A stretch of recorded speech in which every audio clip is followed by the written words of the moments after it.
Pasok na naman ang Burr months, ngunit marami sa atin ang hindi nakakapansin na bago ang mga huling buwan ng taon, meron tayong isang buwan na hitik sa pagka-Pilipino. Mga okasyon na ipinagdiriwang hindi lamang ang yaman ng ating kultura, pati na rin ang tapang at kabayanihan ng lahing Pilipino. Magandang araw, ako po si Zairine Parsad Valencia at samahan niyo kami ngayon para alamin ang ilan sa mahalagang kaganapan sa buwan ng Agosto. Ito po ang Pulsong Pinoy.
Had joined in emancipation independent film production. He was respected by Alan K. Pontus,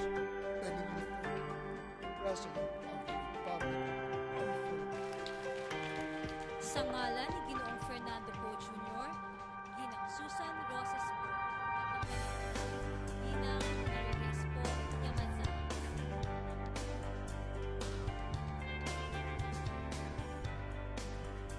Para sa tugon mula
Sa panahon ng kalamidad, handa ka ba?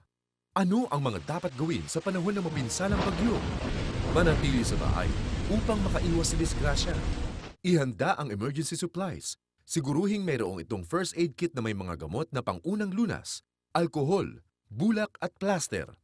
Maghanda rin ng flashlight, karagdagang baterya, kandila, posporo, pagkain tulad ng delata at tinapay at tubig. Kung sobra ang lakas ng hangin at pag-ulan, ihanda ang mahalagang gamit para sa posibleng paglikas. Makinig sa radyo at manood ng TV para sa pinakahuling anunsyo at babala ng Pag-asa tungkol sa kalagayan ng bagyo. Sumangguni sa 24-hour hotline ng Pag-asa o di kaya'y mag-log on sa pag-asa.dost.gov.ph para sa pinakahuling ulat panahon. Maaari ring bisitahin ang Twitter account ng Pag-asa. Makibalita, maging handa, umiwas sa sakuna.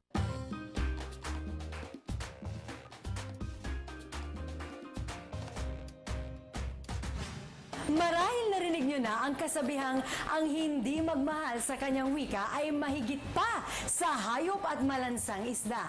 Ito lamang ay isa sa pamosong kasabihang nagmula sa ating pambansang bayani, si Gat Jose Rizal.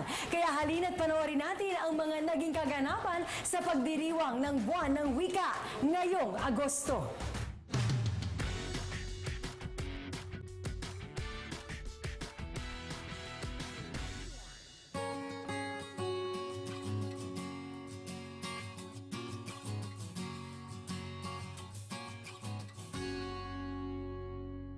Ingles para sa Amerikano, Kastila para sa mga Espanyol, Nihongo para sa mga Hapon. Ito ang mga wikang kapag ating naririnig ay agad nating naiuugnay sa isang bansa. Dito sa ating bansa, mayroon din tayong sariling wika na ating maipagmamalaki. Masasabing nagbibigay ito ng sariling pagkatao at sumasalamin sa ating mga Pilipino. Ito ay ang wikang Filipino. Ngunit gaano nga ba kahalaga ang wika para sa mga Pilipino? Para po magkaintindihan po kami ng sarili ko pong kapwa Pilipino. Dahil bilang isang Pilipino po, ito po ay sumasagisag sa amin. Para mapatunayan ko po na ako ay isang Pilipino. Talagang mahalaga po sapagkat ang wika ang siyang salamin ng ating kultura. Napakaganda na tayo ay nagkakaunawaan sa sarili nating wika. Dahil nakikita rito yung ating napakagandang kultura. At sa ating pagkakaunawaan, talaga namang tayo ay uunlad. Kasi marami tayong dialekto, nagkakaroon ng variasyon yun, medyo pagkakaiba. Pero kailangan pa rin bilang mga Pilipino, meron tayong isa lang wika na nagbubuklod sa ating lahat. Ibig sabihin, saan mang panig ka ng bansa makarating, yun ang pwede mong gamitin, makipagtalastasan. Napakahalaga niyan. Isa sa pinakamahalagang biyaya ng Diyos ay ang wika. At ang pagkakaroon natin ng isang wikang panlahat ay iyan ang tunay na pagkakaroon din ng isang kaluluwa ng isang bansa. Dapat maalala na ang Pilipinas ay mayroong mahigit na 170 wika. Mga wika na buhay at natural lamang yan na tayo ay maraming wika dahil marami tayong isla. May tayong 7,000 isla at yan ay pinaghiwa-hiwalay ng tubig. At sa paghiwa-hiwalay na yan ay may mga wika ang ibang isla. At upang ang buong sambayan ng Pilipino ay magkaisa, kailangan natin ng isang wikang panlahat. Gaya nga ng pangarap noon ni Pangulong Manuel Quezon, wikang panlahat para sa pagkakaisa ng bansa. Malaki ang papel na ginagampanan ng isang wika para sa isang bansa, higit sa pagiging kaluluwa nito at pagiging tulay na nagdurugtong sa mga komunidad na nagbubunga sa pagkakaunawaan at pagkakaisa ng bawat Pilipino. Nagsisilbi rin itong ating pagkakakilanlan, ang ating kaibhan sa mga karatig bansa at batayan ng ating natatanging kultura. Panahon ng pananakop ng mga Kastila nang mapansin ang kawalan ng iisang wika. Dahil dito, nagkaroon ng pagkakataon na imungkahi na ang ating wikang pambansa ay Espanyol. Ngunit marami ang umalma.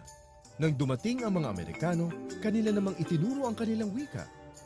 Panahon ng paglilimbag ng ating 1935 Konstitusyon nang magpasyang bumuo ng isang pagpupulong para sa pagkakaroon ng wikang pambansa.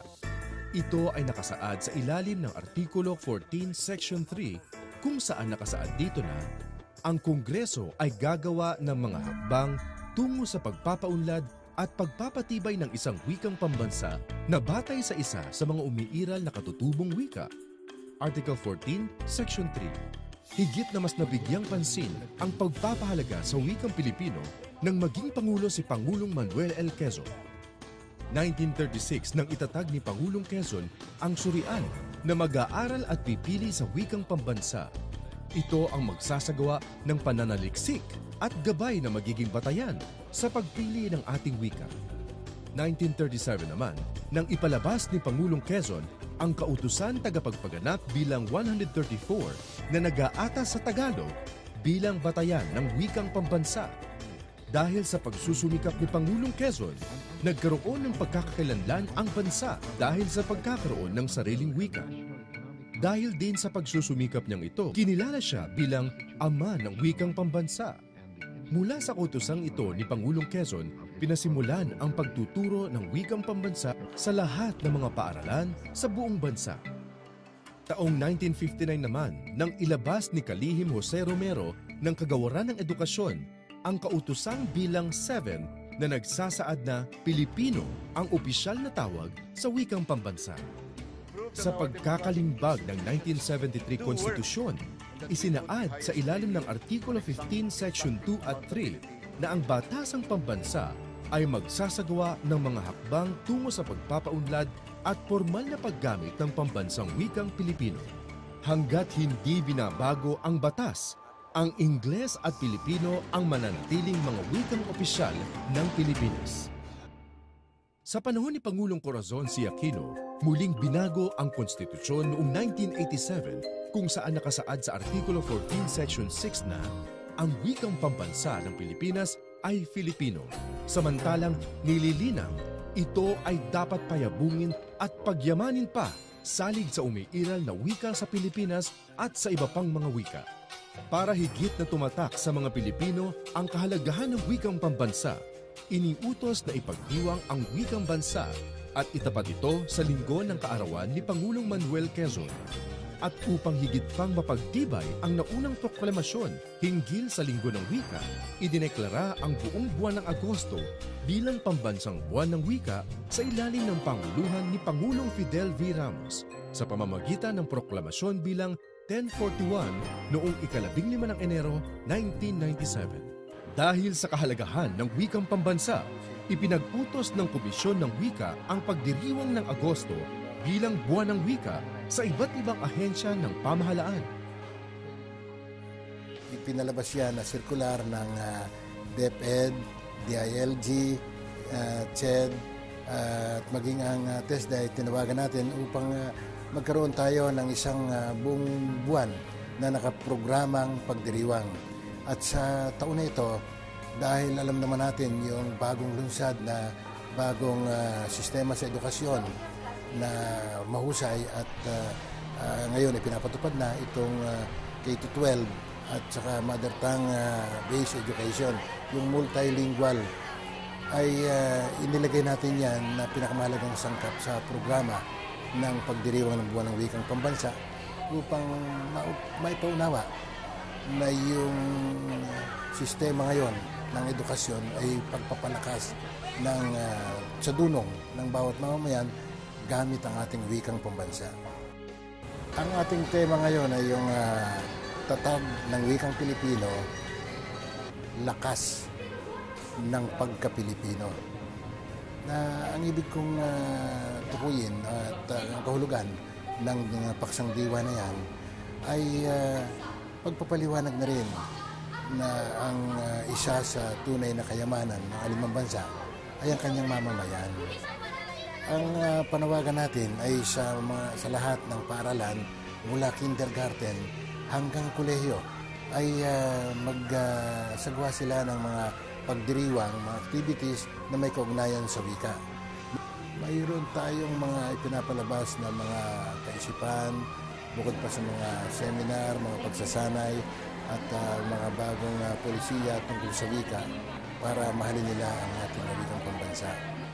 Mahalagang ipagdiwang natin ang buwan ng wika dahil kinikilala nito ang paghihirap ng ating mga ninuno para ipaglaban ang kalayaan. Ipinapakita rin ng buwan ng wika ang iba't ibang kultura sa ating bansa. Importante po, napakahalagang i-celebrate natin para malaman ng mga bata ang alam nila kahit noon ang ninuno, ang tradisyon noon, sa pasalin-salin hanggang ngayon. Pagpapahalaga sa ating kultura, pagpapahalaga sa ating lahing Pilipino, pagmamalaki na tayo isang Pilipino. Tayo Pilipino, pagmamalaki rin sa ating bansa. Ito po ay lubhang mahalaga. Taon-taon, ipinagdiriwang natin ang buwan ng wika dahil nakapokus tayo sa pagbibigay halaga at pagpapaunlad ng sariling wika. Lalo po ngayon na napakaganda ng ating paksa. Tatag ng wikang Filipino, lakas ng pagka-Pilipino. Kumbaga, dito sa ating paksa ngayon, talagang katuon po ito sa mga Pilipino na lalo pa nating paunlarin ang ating wika. Kaalinsabay po ito ng napakagandang adhikain ng ating Pangulong Aquino na paunlarin ang ating bansa at sa pamamagitan po ng ating wika. Una, nais po natin ipaalam sa ating mga mag-aaral na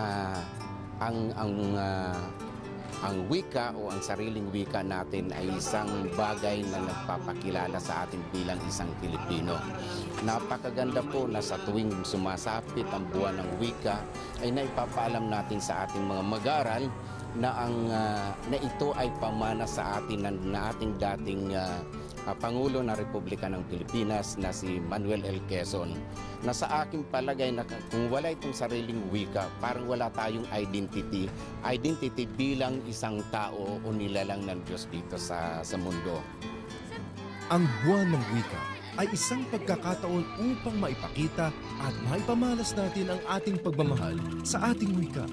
Isa itong pagkakataon upang iparating sa ating mga kababayan na ang pambansang wika ay hindi lamang para sa pakikipagkomunikasyon, ngunit siya ring pundasyon ng ating pagkakakilanlan bilang isang individual at bilang iisang bansa. Dahil ang tunay na Pilipino ay marunong kumilala sa tungkulin na mahalin ang bansa, ang bayang sinilangan at ating wika. Ang espiritong kumikilala sa ating pagka-Pilipino na nagtutulak sa kaunlaran ng ating bansa.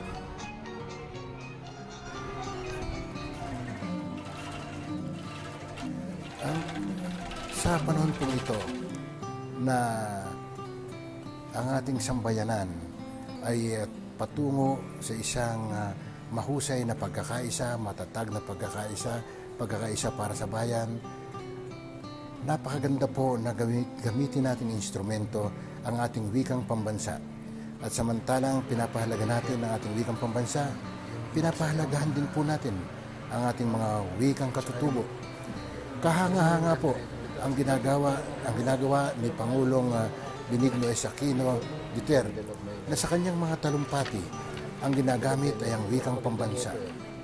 Ang mga mensahe ng pamahalaan ay ganap na nakakarating sa sambayanan sapagkat ang wikang ginagamit ay wikang nauunawaan ng nakararaming mamamayan. Nakakatuwa po na ang mga mensahe ng Pangulo ay nagiging kultural, may sining at higit po sa lahat may matayog at yamang edukasyon. Kaya po gamit ang wikang Pilipino, ang mga programa ng pamahalaan ay nakakarating po sa buong sambayanan. Hindi imposible na ang Pilipinas ang maging kauna-unahang bansa sa Timog Silangang Asya na magbibigay at nagbibigay ng libreng bakuna laban sa rotavirus. Hindi imposible para sa Pilipinas na tumindig at sabihin ang Pilipinas ay sa Pilipino at handa kaming ipagtanggol ito. Hindi imposible na ang Pilipino kay tagal nang yumuyuko tuwing may nakakasulubong na dayuhan ang Pilipino ngayon. Taas noong tinitingala ng buong mundo.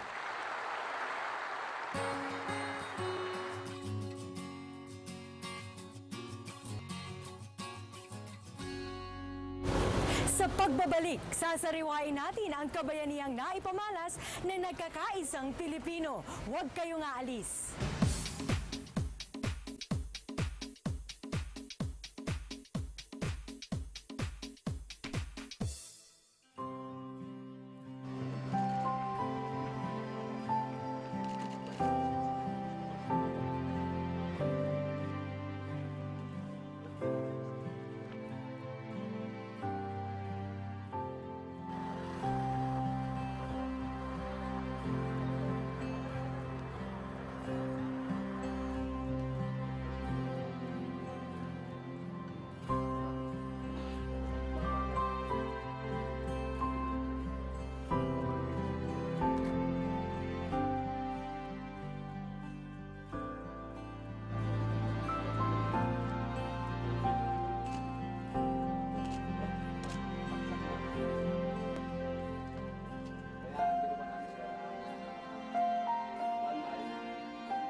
Baha. Sa panahon ng kalamidad, handa ka ba? Ano ang mga dapat gawin kapag may pagbaha? Manatili sa bahay upang makaiwas sa disgrasya. Huwag lumusong sa tubig baha, lalo na kung hindi sigurado sa lalim nito upang makaiwas sa aksidente at sa sakit na maaaring makuha rito. Mag-ingat sa mga kalsada at tulay na lubog sa baha.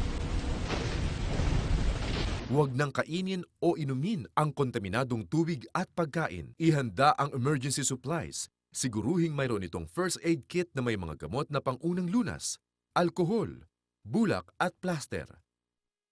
Maghanda rin ng flashlight, karagdagang baterya, kandila, posporo, pagkaing tulad ng delata at tinapay at tubig. Huwag bubuksan ang main switch o gagamitin ang mga kagamitang dekuryente na nabasa ng tubig baha.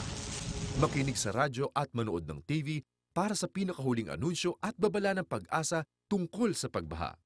Sumangguni sa 24-hour hotline ng Pag-asa o di kaya'y mag-log on sa pag-asa.dost.gov.ph para sa pinakahuling ulat panahon. Maaari ring bisitahin ang Twitter account ng Pag-asa. Makibalita, maging handa, umiwas sa sakuna.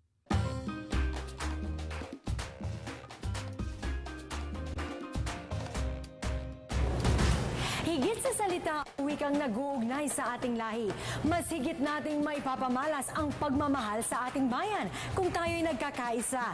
Kaya naman sa pagdiriwang ng buwan ng kabayanihan ngayong Agosto, babalikan natin ang isa sa mahalagang yugto sa ating kasaysayan na nagpamalas ng kakaibang katatagan at kabayanihan ng bawat Pilipino. At syempre, ang kwento ng mag-asawang nagsilbing daan para simulan ang pagbabagong hinahangad ng lahat.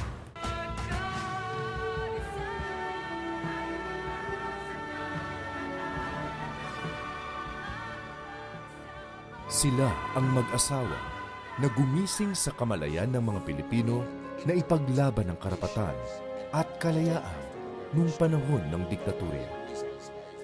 Inialay ng isa ang kanyang buhay habang ibinigay ng isa ang kanyang pagmamahal at paglilingkod para sa bayan. Sila ang mag-asawang Ninoy at Cory Aquino. In the case of Tito Ninoy, malaya na siya sa US and yet bumalik siya para ibalik yung ating demokrasya at yung ating kalayaan, and yet binaril siya pagdating niya dito. And yung mga tao noong 80s, naalala nila yun, no? Nakita nila yung kanyang katapangan, yung kanyang sakripisyo, at lumabas rin yung katapangan at kagustuhang magsakripisyo para sa ating bayan ng mga Pilipino. In the case of Tita Cory, she lived her whole life, buong buhay niya, talagang binigay niya para sa ating bayan. And nung yumao siya, naalala ng mga tao yung panahon na may mga namumuno na walang ninanakaw, walang kinukuha mula sa bayan, talagang nagbibigay lang para sa ating bayan. Siguro napakahalaga nga nung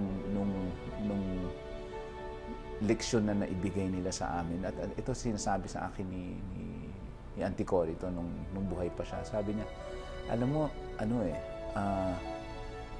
maging malinaw lang tayo na minahal tayo ng Diyos. At dapat mahalin din natin ng Diyos pabalik. No? At yung sabi niya, yung pagmamahal sa Diyos, yung pagbalik ng pagmamahal ng Diyos, ay magagawa lang naman natin ito pag mahalin din natin ang kapwa natin. Kung handa tayong magsakripisyo para sa kapwa natin, in the same way na nagsakripisyo ang Panginoon para sa atin. So paulit-ulit yan paulit-ulit niya sinasabi sa amin yan. Kaya kung titingnan mo yung buhay nitong mag-asawang ito, talagang ganun lang talagang naging pattern nung buhay nila, no? Na tumaya sila, tinaya nila yung buhay nila, tinaya nila yung napakaraming bagay sa buhay nila, diba? Na walang garantiya na susuklian sila o ibabalik sa kanila yung binibigay nilang sakripisyo para sa kapwa Pilipino. 29 na taon na ang nakalipas mula nang pinaslang si dating Senador Benigno Aquino Jr. noong August 21, 1983. Halos isang henerasyon ng mga kabataan ang hindi pa ipinanganak nung nangyari ito, kung kaya't hindi nila lubusang kilala si Ninoy. maraming tao hindi na nakakaalam o hindi na nila naaalala na nakulong siya ng almost 8 years. Isa siyang senador, nagkaroon ng martial law, kinulong ng almost 8 years. And mahirap yung i-imagine ng mga kabataan na isang araw, isa kang senador, the next day, kulong ka 7 years and 7 months. No? That's something that people don't recognize. And yung isa pang nakakalimutan nila is yung pagbabago na pinagdaanan niya doon sa kulungan. Yung pagbabago ng kanyang sarili, ng kanyang paningin sa buhay, ng kanyang paningin sa kanyang role bilang isang Pilipino. And I think kung tingnan mo talaga yung kwento ni Ninoy Aquino, makikita mo na yung katapangan niya na umuwi para sa atin, nabuo yun sa panahon na nakulong siya at naghirap siya. But in the depths of my desolation, I discovered my faith in my God. And it was only then that I realized I'm nothing. I realized that all the pomp, the glory of the Senate were ephemeral. That wealth, that clothing, keeping up with the Joneses was not of this world, really. And having discovered that, I have lost my appetite for power. Alam mo, nung 25th anniversary nga, nagtatag kami nung kumpanya, yung I Am Ninoy. Di ba? Nung panahon na yun, nakipag-partner kami sa mga retail companies like Bench, Pen Shop, Team Manila, and yung mga gumagawa ng mga t-shirt. Naglumabas yung logo na yan, yung salamin yan, di ba? And eventually, nakita nga namin, doon sa kampanya na yon, pagka mapakilala mo yung kabayanihan at yung sakripisyong binigay ni Ninoy, ang hamon namin na binibigay sa mga kabataan ngayon is, kung ikaw nakita mo yung salamin na yan, yung simbolo ng salamin yan, ang simbolo niyan is kung ikaw si Ninoy at isuot mo yung salamin na yan, isuot mo yung lente na yan, ano ba sa tingin mo ang sinasabi ni Ninoy sa nakikita mo sa lipunan mo ngayon? Diba? Kung ikaw si Ninoy, anong magiging tugon mo sa nakikita mo sa lipunan ngayon? Diba? Kasi kaya napakahalaga ngayon sa kabataan, hindi so much tandaan nyo, pakilala nyo kung sino si Ninoy o pakilala kung sino ba si Cory. Sa amin napakahalaga na maging buhay sa kabataan kung ano yung naging mga desisyon nitong dalawang tao na to. Diba? Yung naging desisyon nila na magsakripisyo, yung desisyon nilang magmahal.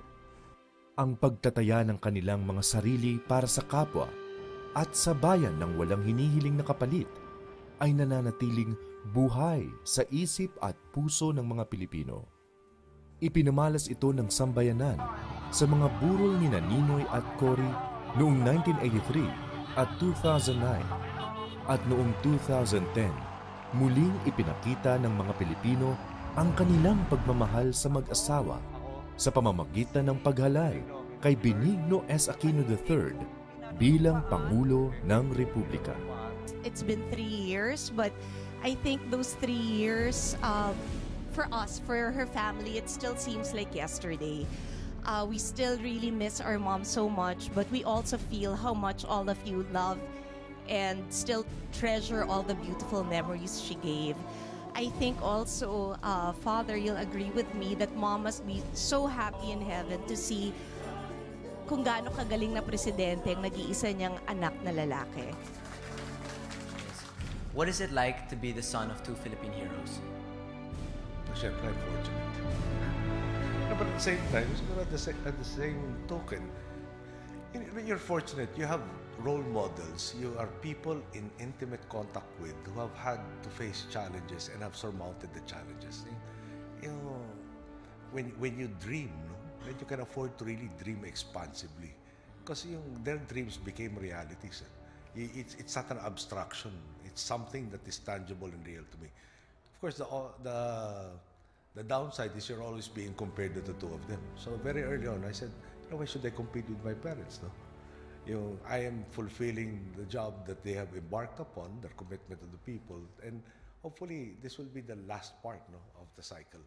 That once we're done here, society has transformed so much that it becomes commonplace. This is the minimum that people will expect of their government, their society, and their country. So even today, I look up to them as sources of inspiration when I'm beset with certain problems that are intractable or do not lend themselves to easy solutions.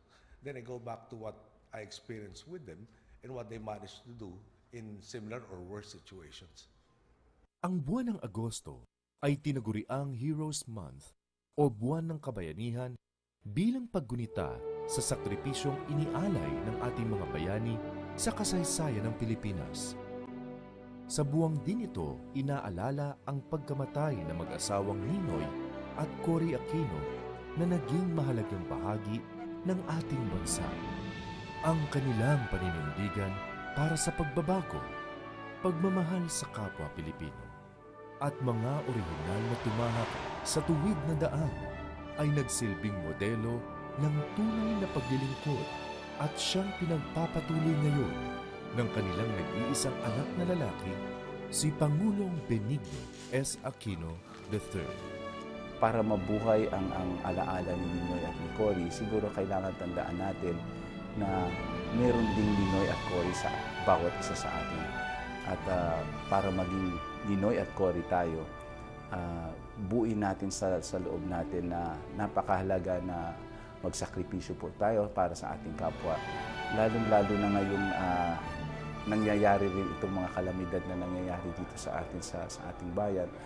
Napakahalaga po na makita natin at maalaala natin ang mga biyaya na nakuha natin sa Panginoon, at dahil dito sa mga biyaya na ito, dapat makuha rin natin magbalik sa ating mga kapwa.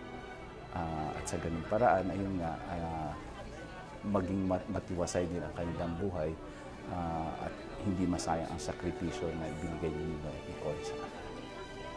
Ako naman, every August, of course, yung death anniversaries ni Tito Ninoy at Tita Cory, sana we take time to pray for them, unang-una. And secondly, we take time to read about them, to watch the documentaries about them, to go on the internet and research about them. Kasi ito yung mga tao na naging malaking parte ng ating kasaysayan. No?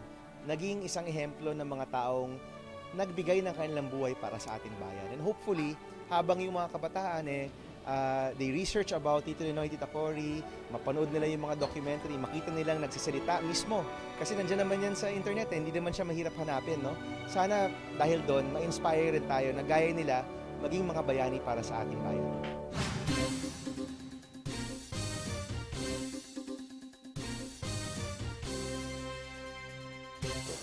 Our country is changing. Our economy is on an upswing.